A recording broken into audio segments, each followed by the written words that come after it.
Good morning. The other evening, Heidi and I were sitting right over there in our family room and we were watching the news.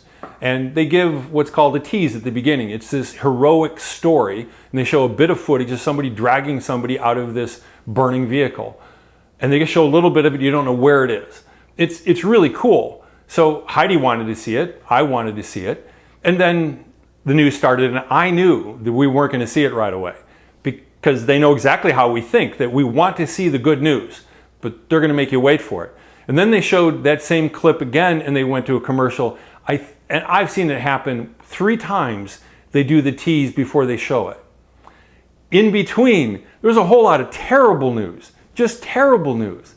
And I was humored that Heidi didn't realize how much they do that, but in my experience on a treadmill or an elliptical, I've seen that. And then sometimes I've got to leave the health club. What's a health club? I hope to find out what a health club is again soon.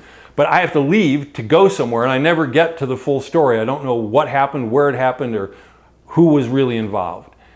We live in a world with a lot of bad news. Not so much in the words of hope, but in some of my preaching, I've talked about this guy from the grocery store down the street, works at the butcher counter. I took a video of him and shared it because he's so positive. And now we're just friends. So actually, about a week ago, I went back and I realized that somebody really liked it. And so I said, hey, could I do a quick video? Could you give a shout out to my friend? And so he did that. And then I just thought, I better stop doing that because if I keep going in, he's going to be like, who's that creepy guy that says he's a pastor that keeps coming in taking video of me? I mean, that could be kind of weird. But now I not only bump into him, and I told him, no more videos, and he's laughing. But we were talking about basketball and volleyball. There's another guy that works there. And we're just having these good chats. Now, every time I go in there, we're going to be talking.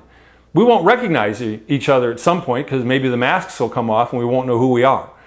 I want to close with just a story that I got from Bob Goff. And I thought it is apropos to our times. He was at some sort of seminar, and I think they were dealing with grieving. And so probably hundreds of people in the room, and they said, we want you at the top of your lungs to yell sad. And so they did. Several hundred people, he doesn't exactly say how many, but they all shouted sad. And I think it felt good, to be honest. And so they said, let's do it again. And they did, except one person yelled, hope! And Goff said, you really only heard one voice. You heard the good news. You heard that the sadness won't be forever. Man, I read that a couple weeks ago and I thought, I want to be that voice that says, hope. And I think you do too. Let's purpose to be the voice in the room that says hope.